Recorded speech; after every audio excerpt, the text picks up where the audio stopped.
हज़रात, आयत नंबर 25 सूरह हदीद का जो सबसे अहम पैगाम है वो ये है कि लोग इंसाफ कायम करें। इंसाफ सिर्फ अदालतों, जजों या हुकूमतों की जिम्मेदारी नहीं है, बल्कि हर फर्द की जिम्मेदारी है।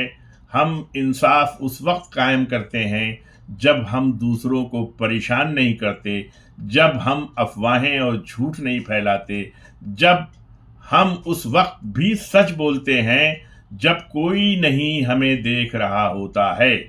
यही छोटे अमाल एक आदिल मुआशरे की बुनियाद बनते हैं। ये आयत हमें एक पैगाम देती है और एक बहुत अहम अखलाकी सबक भी हमें मिलता है, जिसे आज के नौजवानों को ख़ास तौर पर समझने की ज़रूरत है। हकीकी ताकत चीखने, दूसरों को नुकसान पहुंचाने या ताकत के गलत इस्तेमाल में नहीं होती। असल ताकत खुद पर काबू, सब्र और अखलाकी जुर्रत में है।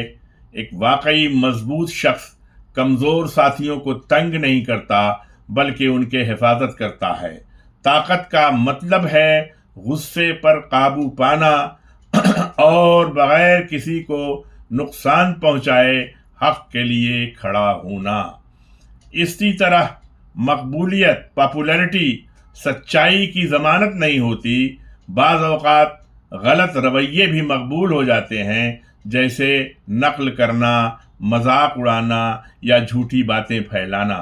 एक दाना इंसान अंधी तकलीद नहीं करता, बल्कि हक का इंतखाब करता है, चाहे उसे अकेला ही क्यों ना खड़ा होना पड़े।